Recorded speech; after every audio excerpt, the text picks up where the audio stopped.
ನಮ್ಮ ಸಂಸ್ಕೃತಿಯ ಹಿಂದಿನ ಲಾಜಿಕ್ ಅಥವಾ ಸೈನ್ಸ್ ಏನು, ಯಾಕೆ ಅದನ್ನ ಮಾಡಿದ್ದಾರೆ? ಯಾಕೆಂದ್ರೆ ಇವಾಗ ಮತ್ತೆ ಆ ನಂಬಿಕೆಗಳನ್ನ ಗಟ್ಟಿಗೊಳಿಸೋ ಸಮಯ ಬಂದಿದೆ, ಗೊಳಿಸಬೇಕಾಗಿದೆ. ಅದನ್ನ ಉಳಿಸ್ಕೊಂಡು ಹೋಗ್ಬೇಕು ಅಂದ್ರೆ ಗಟ್ಟಿಗೊಳಿಸ್ಬೇಕು. ಹಾಗಿದ್ರೆ ಅದರ ಲಾಜಿಕ್ ಏನಿದೆ? ಯಾಕೆ ಹೋಗ್ಬೇಕು? ನನಗೇನೋ ನೋವಾಗಿದೆ, ತೊಂದರೆ ಆಗಿದೆ, ಸ್ಟ್ರೆಸ್ ಆಗಿದೆ. ನಾನು ಮನೆಯಲ್ಲಿ ಹೇಳ್ಕೊಂಡ್ರೆ ಚೀಪ್ ಆಗ್ಬಿಡ್ತೀನಿ. ಫ್ರೆಂಡ್ಸ್ ಹತ್ರ ಹೇಳ್ಕೊಂಡ್ರೆ ಕುಡಿಯಕ್ ಹೋಗೋಣ ಬಾ ಅಂತಾರೆ. ಇನ್ಯಾರ ಹತ್ರನೂ ಹೇಳ್ಕೊಳಕ್ ಹೋಗ್ತೀನಿ. ನನಗಿಂತ ಎತ್ತರದವ್ರ ಹತ್ರ ಹೇಳಿದ್ರೆ ಅವ್ರು ಬೈತಾರೆ ನನ್ನನ್ನು. ನನಗಿಂತ ಚಿಕ್ಕವ್ರ ಹತ್ರ ಹೇಳಿದ್ರೆ ವೀಕ್ ಅನ್ಕೋತಾರೆ ನನ್ನನ್ನು. ನಾನು ಯಾರ ಹತ್ರ ಹೇಳ್ಕೊಂಡ್ ಬರ್ಲಿ? ಇವತ್ತು ನೀವು ಕುಂಕುಮ ಇಟ್ಕೊಂಡು ಬಂದಿದ್ದೀರಾ, ಬೇರೆ ದಿನಗಳಲ್ಲಿ ನೀವು ಇಡಲ್ಲ. ಅಥವಾ ನಾನು ಇವತ್ತು ಬಳೆ ಹಾಕೊಂಡು ಬಂದಿದ್ದೀನಿ, ಬೇರೆ ದಿನಗಳಲ್ಲಿ ನಾನು ಹಾಕೋದಿಲ್ಲ, ಅಕಾರ್ಡಿಂಗ್ ಟು ಮೈ ಔಟ್ಫಿಟ್ ಅಥವಾ ಆ ಒಂದು ಸಂದರ್ಭಕ್ಕೆ ತಕ್ಕ ಹಾಗೆ. ಹಾಗಂತ ನಾವು ಕಲ್ಚರ್ಡ್ ಅಲ್ವಾ? ಕುಂಕುಮ ಒಂದು ಭಾಗವೂ ಹೌದು, ಹಾಗಾಗಿ ಇಟ್ಕೋತೀನಿ. ಆದ್ರೆ ಇದು ಇಟ್ಕೊಳ್ಳೋದ್ರ ಬಗ್ಗೆ ನಂಗೆ ಸಂಕೋಚ, ಬೇಜಾರು ಅದು ಯಾವುದೂ ಇಲ್ಲ. ಇದು ನನ್ನ culture. Particularly the younger new generation ಇದೆ, ಅವ್ರಿಗೆ ಇದರ ಮೇಲೆ ಒಂದು ನಂಬಿಕೆ ಇರ್ಬೋದು, ಅಥವಾ ಆಚರಣೆ ಬಗೆಗಿನ ಒಂದು ಬಿಲೀಫ್ ಸಿಸ್ಟಮ್ ಇರಬಹುದು. ಅದನ್ನ ಟೈಮ್ ವೇಸ್ಟ್ ಅನ್ಕೊಳ್ಳೋದು, ಅಥವಾ ಏನಕ್ಕೆ ಮಾಡಬೇಕು, ಇದರಿಂದ ಏನ್ ಸಿಗುತ್ತೆ ಅನ್ಕೊಳ್ಳೋದು, ಈ ಒಂದು ಮೆಂಟಲ್ ಸ್ಟೇಟಸ್ ಅಲ್ಲಿ ಇದ್ದಾರೆ. ಲಾ ಇದೆ, ಲಾ ಟೈಮ್ಲಿ ಮಾಡಿಫಿಕೇಶನ್ ಆದ್ರೆ ಮಾತ್ರ ಆ ಲಾಗೆ ಬೆಲೆ. ಹಾಗೆ ನಮ್ಮ ಧರ್ಮದ ಕಲ್ಚರ್ಸಿನ ಟೈಮ್ಲಿ ಮಾಡಿಫಿಕೇಶನ್ಸ್ ಆಗಬೇಕು. ಈ ನನ್ನ ಕಲ್ಚರಿನ ಬಗ್ಗೆ ಹೆಮ್ಮೆ ತುಂಬ ಇದೆ. ಹಾಗೆ ಅಂತ ಬೇರೆ ಕಲ್ಚರ್ನ ನಾವು ಡಿಸ್ಟರ್ಬ್ ಮಾಡಿದೀವ, ಬೈತಾ ಇದ್ದೀವ ಅಂದರೆ ಖಂಡಿತ ಇಲ್ಲ. ಅದು ಹಿಂದೂ ಸಂಸ್ಕೃತಿಯ ಯಾವುದೇ ಭಾಗ ಅಲ್ಲ.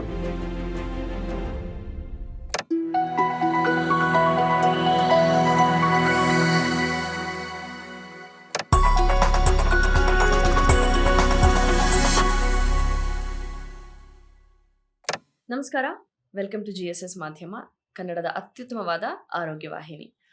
ಇವತ್ತು GSS ಮಾಧ್ಯಮದಲ್ಲಿ ಒಂದು ವಿಶೇಷವಾದ ಸಬ್ಜೆಕ್ಟ್ನ ನಾನು ಮಾತಾಡಬೇಕು ಅಥವಾ ನಿಮ್ಮ ಮುಂದೆ ಇಡಬೇಕು ಅಥವಾ ಅದರ ಚರ್ಚೆ ಆಗಬೇಕು ಅಂತ ನನಗನ್ನಿಸ್ತು. ವಿಚಾರ, ಸಬ್ಜೆಕ್ಟು, ಟಾಪಿಕ್ಕು ಏನು ಅಂತ ಹೇಳೋದಕ್ಕೆ ಮುಂಚೆ ಲೆಟ್ಸ್ ವೆಲ್ಕಮ್ ಯೋಗಾತ್ಮ ಶ್ರೀಹರಿ ಅವರು. ಸರ್ ನಮಸ್ಕಾರ. ನಾನು ಏನು ಸಬ್ಜೆಕ್ಟು ಏನು ಅಂತ ಹೇಳಿಲ್ಲ, ಯಾಕೆಂದರೆ ಡೈರೆಕ್ಟಾಗಿ ಅಲ್ಲಿ ಹೇಳಿ ನಿಮಗೆ ಮತ್ತೆ ಅದನ್ನ ಕೇಳೋ ಬದಲು ನಿಮ್ಮ ಹತ್ರ ಡೈರೆಕ್ಟಾಗಿ ಮಾತಾಡ್ಬಿಡೋಣ ಅಂತ. ಒಂದು, ನಾವು ಅನ್ಕೊಳ್ತೀವಿ ನಮ್ಮ ದೇಶ, ನಮ್ಮ ಭಾರತ, ನಮ್ದೊಂದು ಸಂಸ್ಕೃತಿ ಇದೆ, ನಮ್ದೊಂದು ಪರಂಪರೆ ಇದೆ ಅಂತ. ಇಲ್ಲಿ ಎರಡು ವರ್ಗ ಅಂತ ಅನ್ಕೊಳ್ಳೋಣ. ಒಂದು ವರ್ಗ ಅದನ್ನ ಇನ್ನೂ ಪಾಲಿಸ್ಕೊಂಡು ಹೋಗ್ತಾ ಇರುವಂಥದ್ದು, ಅಂದ್ರೆ ಒಂದು ಪೂಜೆ ಪುನಸ್ಕಾರ, ನಮ್ಮ ಸಂಸ್ಕೃತಿ, ದೇವಸ್ಥಾನಕ್ಕೆ ಹೋಗೋದು, ಅಲ್ಲಿ ಒಂದು ಪರಿಪಾಠನೆ ಇದೆ, ಅಲ್ಲಿ ಒಂದು ಪರಿಪಾಲನೆ ಇದೆ. ಅಂದ್ರೆ ಇದಾದ್ಮೇಲೆ ಇದಿದೆ ಮಾಡಬೇಕು, ಆ ಜಾಗ ಹೀಗೆ ಇರಬೇಕು, ಅದನ್ನ ಮನೆಯಲ್ಲಿ ಹೀಗೆ ಮಾಡಬೇಕು ಅನ್ನೋದು. ಇವತ್ತು ನಾನು ಟಿಪಿಕಲ್ ಆಗಿ ನಮ್ಮ ಪರಂಪರೆ ಅನ್ನೋದ್ರ ಬಗ್ಗೆ ಮಾತಾಡ್ತಾ ಇದ್ದೀನಿ.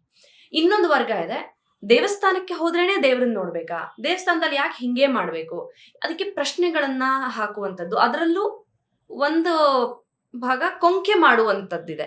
ಅಂದ್ರೆ ಇದು ಮಾಡದೆ ಹೋದ್ರೆ ದೇವ್ರೇ ಇಲ್ವಾ, ಇದಿಲ್ಲದೆ ಹೋದ್ರೆ ನಮ್ಮಲ್ಲಿ ಶಕ್ತಿನೇ ಇಲ್ವಾ ಅಂತ ಕೇಳುವಂಥದ್ದು. ಇದನ್ನ ನಾನು ನಿಮ್ಗೆ ಕೇಳಬೇಕು ಅನ್ಕೊಂಡೆ. ಕೋಇನ್ಸಿಡೆಂಟ್ಲಿ ಇವತ್ತು ನೀವು ವಿಶೇಷವಾಗಿ ಬಂದಿದ್ದೀರಾ. ಆಕ್ಚುಲಿ ಇವತ್ತು ನಾವು ಶೂಟ್ ಮಾಡ್ತಿರೋ ದಿನ ಶನಿವಾರ.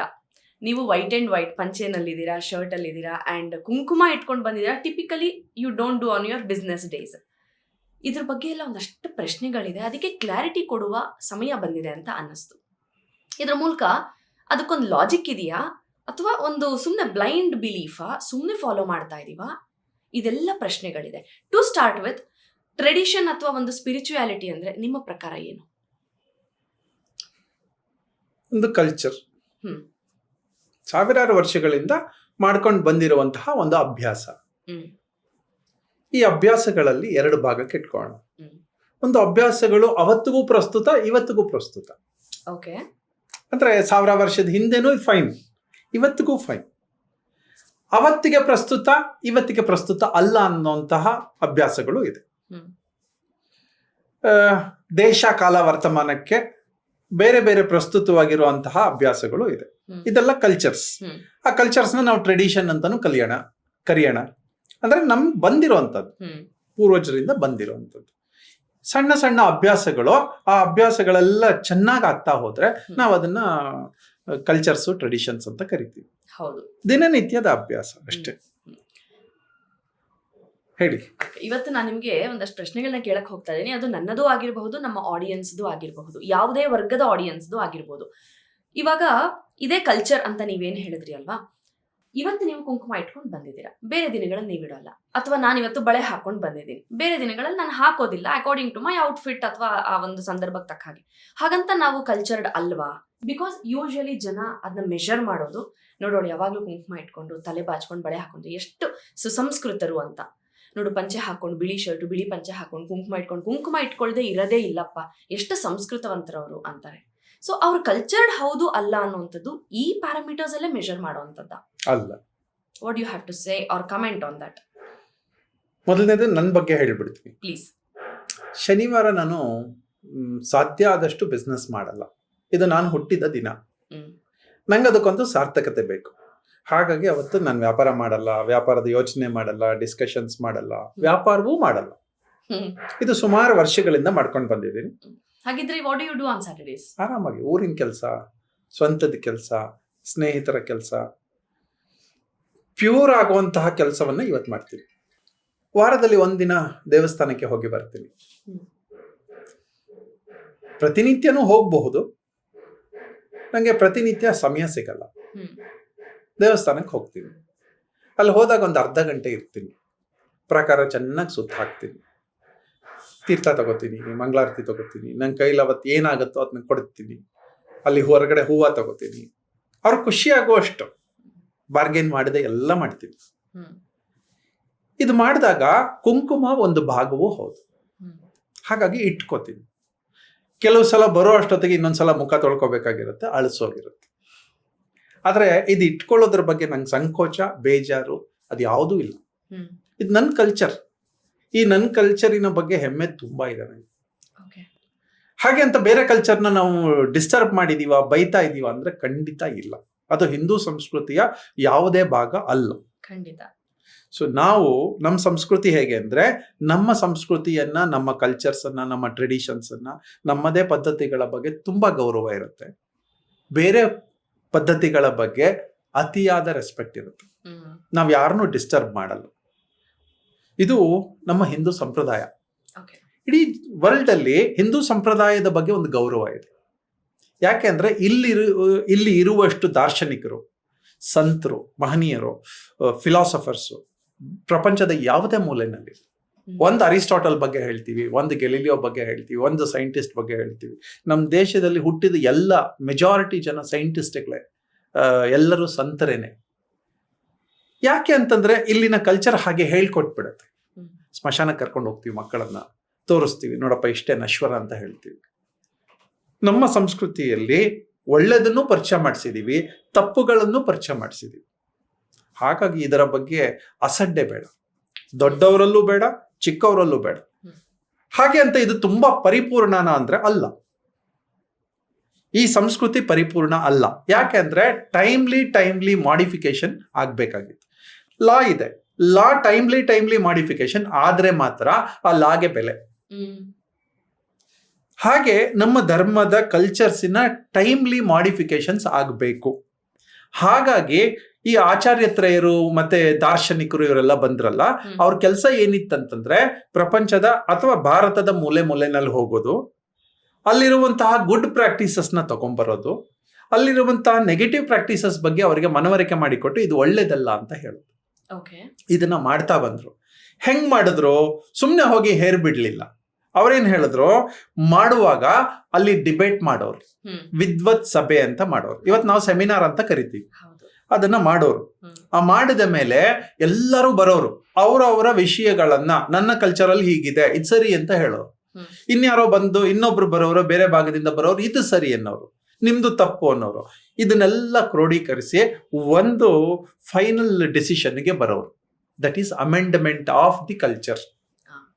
ಹಾಗಾಗಿ ಅವ್ರು ಇರುವ ಟೈಮಲ್ಲಿ ಅದೊಂದು ಇನ್ನೊಂದು 100 ವರ್ಷಕ್ಕಾಗುವಷ್ಟು ಆ ಕಲ್ಚರನ್ನ ರೀಡಿಫೈನ್ ಮಾಡೋರು.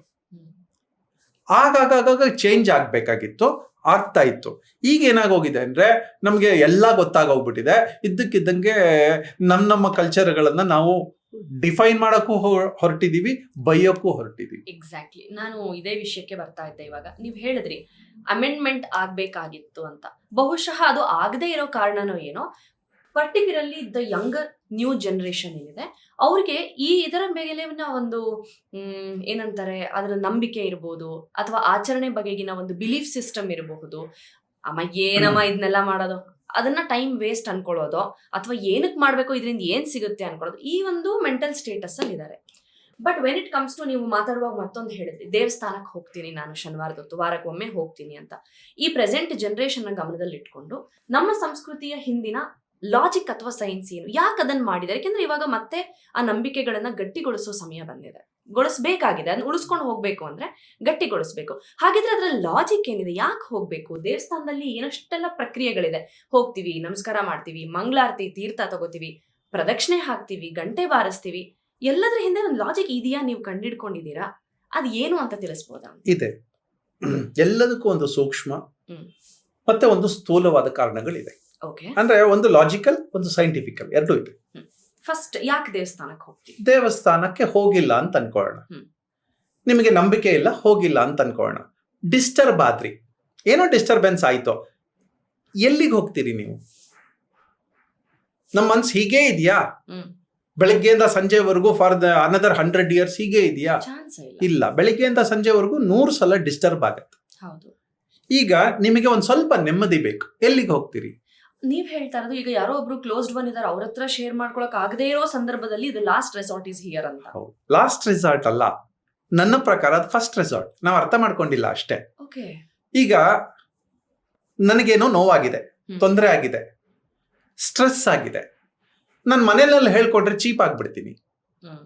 ಫ್ರೆಂಡ್ಸ್ ಹತ್ರ ಹೇಳ್ಕೊಂಡ್ರೆ ಕುಡಿಯಕ್ ಹೋಗೋಣ ಬಾ ಅಂತಾರೆ. ಇನ್ಯಾರ ಹತ್ರನೋ ಹೇಳ್ಕೊಳಕ್ ಹೋಗ್ತೀನಿ. ನನಗಿಂತ ಎತ್ತರದವ್ರ ಹತ್ರ ಹೇಳಿದ್ರೆ ಅವ್ರು ಬೈತಾರೆ ನನ್ನನ್ನು. ನನಗಿಂತ ಚಿಕ್ಕವ್ರ ಹತ್ರ ಹೇಳಿದ್ರೆ ನನ್ನನ್ನು ವೀಕ್ ಮಾಡ್ಕೋತಾರೆ, ವೀಕ್ ಅನ್ಕೋತಾರೆ ನನ್ನನ್ನು. ನಾನು ಯಾರ ಹತ್ರ ಹೇಳ್ಕೊಂಡ್ ಬರ್ಲಿ? ಈಗ ನಾನು ಎಕ್ಸಿಟ್ ಆಗ್ಬೇಕಲ್ಲ, ನನ್ನಲ್ಲಿರೋ ಭಾವಗಳನ್ನೆಲ್ಲ ಹೊರಕ್ ಹಾಕ್ಬೇಕಲ್ಲ. ನಾನೇನ್ ಡೈರೆಕ್ಟ್ಲಿ ಹಾಕದೇ ಇರ್ಬೋದು. ಆ ಭಗವಂತ ನೀನ್ ಇದೀಯಪ್ಪ, ನಿನ್ ತಲೆ ಮೇಲೆ ಹಾಕ್ಬಿಟ್ಟಿದ್ದೀನಿ ನಾನು. ನನ್ನ ಲೋಡ್ ಎಲ್ಲವೂ ಕೂಡ ನಾನು ಹೊರಕ್ಕೆ ಹಾಕಿದ್ದೀನಿ. ನನಗೆ ಸಿಗುವಂತಹ ಜಾಗ ಯಾವುದು? ಆ ಜಾಗ ಮನೇಲಿ ದೇವಸ್ಥಾನವೂ ಆಗಿರ್ಬೋದು, ಯಾವ್ದಾದ್ರೂ ಒಂದು ನಿರ್ಮಲವಾದ ಜಾಗ ಆಗಿರ್ಬೋದು. And this holds good to every religion, caste, every religion. ನಮ್ಮಲ್ಲಿ ಮಾತ್ರ ದೇವಸ್ಥಾನ ಇಲ್ಲ. ಮುಸ್ಲಿಮ್ಸ್ ಅಲ್ಲಿ ಇದೆ, ಕ್ರಿಶ್ಚಿಯನ್ಸ್ ಅಲ್ಲಿ ಇದೆ, ಬುದ್ಧರಲ್ಲಿದೆ, ಜೈನರಲ್ಲಿದೆ, ಸಿಖ್ರಲ್ಲಿದೆ. ದೇವಸ್ಥಾನ ಇದೆಪ್ಪ. ದೇವಸ್ಥಾನವನ್ನ 2 ಭಾಗವಾಗಿ ನಾನು ನೋಡ್ತೀನಿ. ಒಂದು, ಅದೊಂದು ತಾಣ, ಫಿಸಿಕಲ್ ಇನ್ಫ್ರಾಸ್ಟ್ರಕ್ಚರ್. ಎರಡನೇದು, ನನಗೆ ಮನಃಶಾಂತಿ ಸಿಗುವ ಜಾಗ. ನನಗೆ, ನಿಮಗೂ ಅದಾಗ್ಬೋದು, ಇದು ನೋಡೋರು ಕೇಳಿಸ್ಕೊಳ್ಳೋರಿಗೆ ಇದಾಗ್ಬೋದು. ಈಗ ನನಗೆ ಆಪ್ಷನ್ ಏನಾದ್ರು, ನನಗೆ ಮನಃಶಾಂತಿ ಬೇಕು, ಬೆಳಿಗ್ಗೆ 7 ಗಂಟೆಗೆ ಬೇಕು, 8 ಗಂಟೆಗೆ ಬೇಕು, ನಾನು ಯಾರ ಮನೆಗೆ ಹೋಗ್ಲಿ? ಯಾವ್ದಾದ್ರು ಒಂದು ಸೆಂಟರ್ ಇದೆಯಾ $100 ಕೊಟ್ಬಿಟ್ಟು ಮನಃಶಾಂತಿ ತಗೊಂಬರಕ್ಕೆ? ಎಲ್ಲಿದೆ? ದೇವಸ್ಥಾನಕ್ಕೆ ಹೋಗ್ತೀನಿ. ಯಾವುದಾದ್ರೂ ದೇವಸ್ಥಾನ ನಾನು ನೋಡಿರುವಂತ ಇಲ್ಲಿವರೆಗೆ, ಹಿಂದೆ ಒಂದಷ್ಟು ತಪ್ಪುಗಳು ನಡೆದಿರ್ಬೋದು. ನಮ್ಮ ಯಾರೋ ಅಲ್ಲಿನ ಅರ್ಚಕರು, ಮ್ಯಾನೇಜ್ಮೆಂಟು ಇವ್ರನ್ನ ಬರಬೇಡಿ ಅಂತ ಹೇಳೋದು, ಇವ್ರನ್ನ ಬನ್ನಿ ಅಂತ ಹೇಳೋದು, ಪಾರ್ಶಾಲಿಟಿ ಮಾಡೋದೆಲ್ಲ ಒಂದ್ ಕಡೆ ನಡೆದಿರುತ್ತೆ. ಎಲ್ಲ ದೇವಸ್ಥಾನಗಳಲ್ಲೂ ಇಲ್ಲ. 1 ಕೋಟಿ ದೇವಸ್ಥಾನಗಳಲ್ಲಿ ಒಂದು 10-20 ಹಿಂಗ್ ನಡ್ಕೊಂಡಿವೆ. ತಪ್ಪದು. ಅದು ಎಲ್ಲರೂ ಇದನ್ನೇ ಹೇಳ್ಕೊಂಡು ಬಂದ್ರು, ಇದು ತಪ್ಪು ಅಂತ ಹೇಳಿದ್ರು. ಆ ತರದ ಆಚರಣೆಗಳನ್ನ ನಾನು ಖಂಡಿಸ್ತೀನಿ. ಆದ್ರೆ ದೇವಸ್ಥಾನ ಬಿಟ್ರೆ ನನಗೆ ಬೇರೆ ಆಪ್ಷನ್ ಎಲ್ಲಿದೆ? 7 ಗಂಟೆಗೆ ಮೊದಲನೇದು, ನನ್ನನ್ನು ಸೇರ್ಸಲ್ಲ ಅಂದಿದಾರ? ಆಯ್ತಪ್ಪ, ನೀವು ಬೇರೆ ಜಾತಿ ಹಾಗಾಗಿ ಸೇರಿಸ್ತಾ ಇದ್ದಾರೆ ಅಂದ್ರೆ, ಯಾವ ಜಾತಿಯವ್ರನ್ನೋ ದೇವಸ್ಥಾನ ಬರಬೇಡಿ ಅಂತ ಹೇಳಿಲ್ಲ. ಖಂಡಿತ ಎಲ್ಲಾ ಜಾತಿಗಳಿಗೋಸ್ಕರ, ಎಲ್ಲಾ ಧರ್ಮಗಳಿಗೋಸ್ಕರ ಅವರವರ ದೇವಸ್ಥಾನ ಇದೆ. ಮೊದಲನೇದು, ನನಗೆ ಮನಃಶಾಂತಿಪ. ನನಗೆ ಅಲ್ಲಿ ಆಚರಣೆಗಳ ಬಗ್ಗೆ ನಂಬಿಕೆ ಇದ್ರೆ ಆಚರಣೆಗಳ ಜೊತೆ ಹೋಗ್ಬೋದು. ಒಂದು ಹೂವು ತಗೊಂಡೋಗಿ ಕೊಡ್ಬೋದು, ಆಮೇಲೆ ಮಂಗಳಾರತಿ ತಗೋಬಹುದು, ತೀರ್ಥ ತಗೋಬಹುದು, ಕುಂಕುಮ ಇಟ್ಕೋಬಹುದು, ಪ್ರದಕ್ಷಿಣೆ ಹಾಕ್ಬೋದು. ಅದು ನನ್ನ ಆಚರಣೆಗಳ ನಂಬಿಕೆ. ಆಚರಣೆಗಳ ನಂಬಿಕೆ ಇಲ್ಲಪ್ಪ, ಸುಮ್ಮನೆ ಹೋಗಿ ಕೂತ್ಕೊಳ್ಳಿ. ಈಗ ಗಂಟೆ ಹೊಡಿತಾ ಇದ್ದಾರೆ, ಗಲಾಟೆ ಆಗ್ತಾ ಇದೆ ಅನ್ಸಿದ್ರೆ ಗಂಟೆ ಹೊಡಿದೇ ಇರೋ ಸಮಯ ನೋಡ್ಕೊಂಡು ಹೋಗಿ ಕೂತ್ಕೊಳ್ಳಿ. ನಿಮ್ಮನ್ನ ಓಡಿಸಿದವ್ರು ಯಾರಾದ್ರೂ ಇದ್ದಾರಾ? ಯಾರು ಇಲ್ಲ. ಸೊ ಹಾಗಾಗಿ ದೇವಸ್ಥಾನಗಳು ಇದು ತಂದೆ ತಾಯಿಯ ಮನೆಗೆ ಹೋದ ಹಾಗನ್ನಿಸ್ಬೇಕು. ಇದು ನನ್ನ ತಂದೆ ಮನೆ, ಇದು ನನ್ನ ತಾಯಿ ಮನೆ ಅಂತ ಅನ್ನಿಸ್ಬೇಕು. ಹಂಗ ಅನ್ಸಿದ ತಕ್ಷಣ ಆ ದೇವಸ್ಥಾನ ಯಾವಾಗ್ಲೂ ಓಪನ್ ಇದೆ.